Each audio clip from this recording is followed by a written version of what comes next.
సందేశాన్ని అందించవలసిందిగా కోరుతూ ఆహ్వానిస్తున్నాం.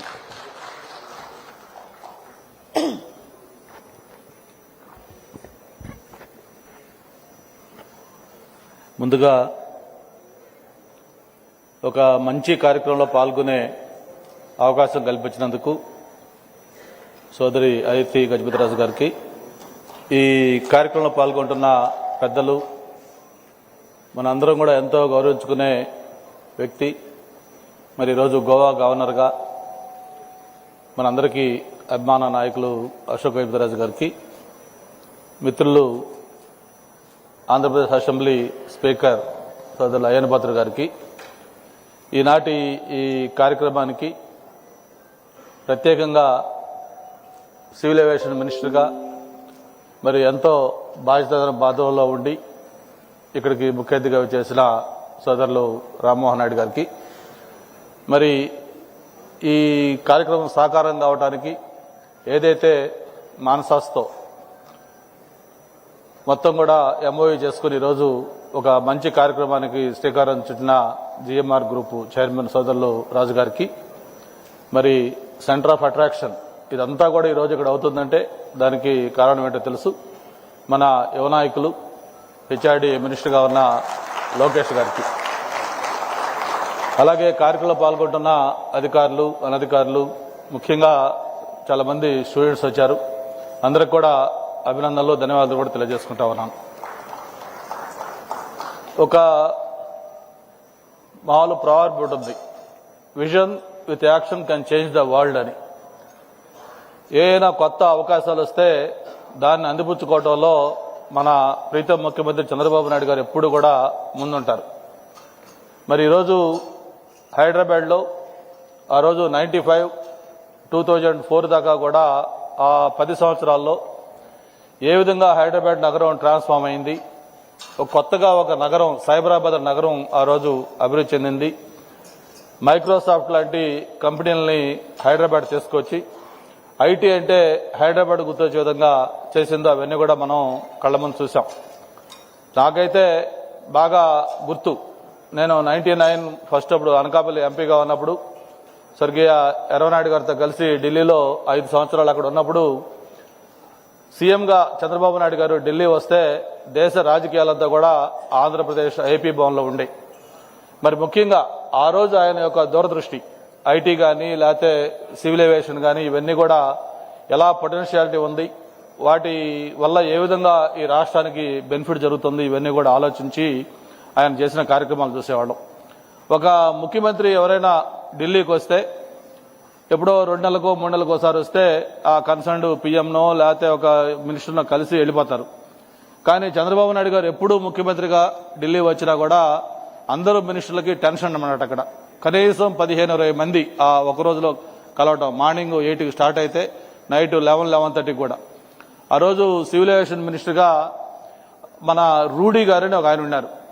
ఆయన దగ్గరికి వెళ్ళాలి, GMR airport Hyderabad Shamshabad airport గురించి అని చెప్పినప్పుడు అప్పుడు ఎర్రనాయుడు గారు తర్వాత అందరూ కూడా అక్కడ ఉన్నప్పుడు అన్నారు, సార్ మీరు అవసరం లేదు, మేము వెళ్ళి మామూలుగా ఆయనకి చెప్తాం, రెప్యుటేషన్ ఇవ్వండి అంటే, లేదు నేను వస్తానని చెప్పని స్వయంగా సీఎంగా ఉండి ఆయనే ఆ రోజు సివిల్ ఏవియేషన్ మినిస్టర్ గారి దగ్గరికి ఆ బిల్డింగ్కి వచ్చి ఆ రోజు ఎయిర్పోర్ట్కి కావాల్సిన అనుమతులు కానీ కొన్ని ఏదైతే ఆ బెనిఫిట్స్ అయ్యేవాళ్ళు అవన్నీ కూడా కావాలని చెప్పని స్వయంగా ముఖ్యమంత్రి గారు వచ్చి తీసుకుంటే ఈరోజు మన కళ్ళ ముందు శంషాబాద్ ఎయిర్పోర్ట్ కనిపిస్తూ ఉంది. మరి ఆ కేటగిరీలో ఈరోజు వరల్డ్లోనే బెస్ట్ ఎయిర్పోర్ట్గా ఆ రోజు శంషాబాద్ ఎయిర్పోర్ట్ తయారైందంటే అది ఆ రోజు ఆయన ఆలోచన. మరి అలాగే ఈరోజు ఈ సివిల్ ఏవియేషన్లో ఉన్న ఆపర్చునిటీ చూస్తూ ఉన్నాం. ఏరోస్పేస్, ఏవియేషను, అలాగే డిఫెన్స్ ఇట్లన్నిటికి సంబంధించి ఒక ఏఐడి ఒక యూనివర్సిటీ పెట్టాలని ఒక ఆలోచన వచ్చిందంటే మరి ఆయన యొక్క విజన్ ఏంటో మనం అర్థం చేసుకోవచ్చు. భారతదేశంలోనే ఇది ఫస్ట్ ఆఫ్ ఇట్స్ కైండ్. ఇంతవరకు ఎక్కడ కూడా ఇటువంటి యూనివర్సిటీ గురించి ఆలోచన లేదు. అటువంటి దీన్ని ఇక్కడ సాకారం చేసి మన భోగాపురం ఎయిర్పోర్ట్కి అనుసంధానం చేసుకుంటూ ఇక్కడ మన భీమిలి నియోజకవర్గంలో ఈ యూనివర్సిటీకి సంబంధించి ఎంఓయూ చేసుకోవడం నిజంగా ఇది ఒక గేమ్ చేంజర్గా కాబోతా ఉంది ఇక్కడ. మరి మొన్ననే మనం 12వ తారీఖున చూసాం కాగ్నిజెంట్, అది ఆ రోజు దాంతోపాటు 9 ఐటీ కంపెనీలు. అంతకుముందు సమ్మిట్ అప్పుడు ఒక 7-8 ఐటీ కంపెనీలు. ఇప్పటికే గూగుల్, అలాగే meta, Reliance, Sify TCS, Cognizant, Accenture, ఈ నేమ్ ఎనీ కంపెనీ ఇవన్నీ కూడా ఈరోజు ఆంధ్రప్రదేశ్ వైపు వస్తా ఉన్నాయి. ఒక్క 5 సంవత్సరాలు 19 to 24 ఏ విధంగా రాష్ట్రం పరిశ్రమలు అంటే భయపడి పారిపోయే విధంగా ఆంధ్రప్రదేశ్ ఉండిందో మళ్ళీ ఈ 18 నెలల్లో మళ్ళీ ఆ ఎకో సిస్టమ్ అంతా కూడా తీసుకొచ్చి ఆంధ్రప్రదేశ్ వైపు అందరూ చూసే విధంగా చేస్తా ఉన్నారంటే అది మన ప్రీతం ముఖ్యమంత్రి చంద్రబాబు నాయుడు గారి యొక్క విజన్. దానికి తోడు ఈరోజు యువ నాయకులు లోకేష్ బాబు గారి యొక్క ఎగ్జిక్యూషన్. ఏదైనా ఒక ఇది చేయాలంటే దానికి ఖచ్చితంగా ఆ స్పీడ్ ఆఫ్ డూయింగ్ బిజినెస్ ఈరోజు మనకు ఆంధ్రప్రదేశ్లో కనిపిస్తా ఉంది. అందుకే అన్ని పరిశ్రమలు కూడా మన వైపు వస్తా ఉన్నాయని చెప్పిన కూడా తెలియజేసుకుంటూ రేపు మార్చిలో గూగుల్ కూడా మళ్ళీ ఫౌండేషన్ వేసుకోపోతా ఉన్నాం. ఇట్లాగా ఒక ఉత్తరాంధ్రకే కాదు భారతదేశానికే విశాఖపట్నం అనేది ఒక డేటా సెంటర్గా ఒక ఐటీ హబ్గా మారిపోతా ఉంది. ఇప్పుడే రాజు గారు చెప్పినట్టుగా జిఎంఆర్ చైర్మన్ గారు ఏదైతే సివిల్ ఏవియేషన్లో అపారమైన ఆపర్చునిటీస్ ఉన్నాయి, భవిష్యత్తు అంతా కూడా ఏవియేషన్ రంగందే. ఒకప్పుడు విమానం అనేది లగ్జరీ, ఆ తర్వాత కంఫర్ట్ అయింది, ఈరోజు ఇట్స్ ఏ నెసెసిటీ. మనం వితౌట్ విమానం మనం లైఫ్ ఊహించుకోలేకపోతా ఉన్నాం, అంతా నెసెసిటీ అయిపోయింది. కాబట్టి ఇటువంటి ఏవియేషన్ రంగంలో ఏదైతే ఎగ్జాక్ట్ గా నీడ్ ఆఫ్ ద అవర్ ఈరోజు పైలట్లు కావచ్చు, టెక్నీషియన్స్ కావచ్చు, ఇతర ఇంజనీర్స్ కావచ్చు, ఇవన్నీ కూడా ఏ కావాలో అవన్నీ కూడా తయారు చేసే ఒక ఎంఓయు యూనివర్సిటీకి సంబంధించి ఈరోజు ఇక్కడ చేసుకోవటం చాలా చాలా సంతోషం.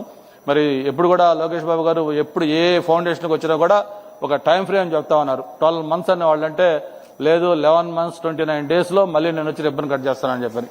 సేమ్ దీన్ని కూడా మళ్ళీ మీరు ఖచ్చితంగా ఇది మళ్ళీ 1 year లో ఈ ఎలాగైతే ఎయిర్పోర్ట్ నెక్స్ట్ జూన్ జూలైకి కంప్లీట్ చేస్తా ఉన్నారో దీన్ని కూడా అదే స్పీడ్తో మీరు ఎట్లాగో మీకు ఆ రికార్డు ఉంది, ట్రాక్ రికార్డు, దీన్ని కూడా కంప్లీట్ చేసి మళ్ళీ గౌరవ ముఖ్యమంత్రి గారు అలాగే వీలైతే ప్రైమ్ మినిస్టర్ గారు కూడా తీసుకొచ్చి దీన్ని గ్రాండ్ గాలా ఓపెనింగ్ పెట్టుకోవాలని కూడా కోరుకుంటూ మరొకసారి జిఎంఆర్ గారి చైర్మన్ గారికి కూడా ఈ సందర్భంగా రాజుగారితో పాటు మల్లికార్జున గారు కూడా ఉండుంటే బాగుండేది. డెఫినెట్ గా ఇనాగరల్ కి ఆయన వస్తారని కూడా ఆశిస్తూ మీ దగ్గర సెలవు తీసుకుంటా ఉన్నాను. Thank you very much.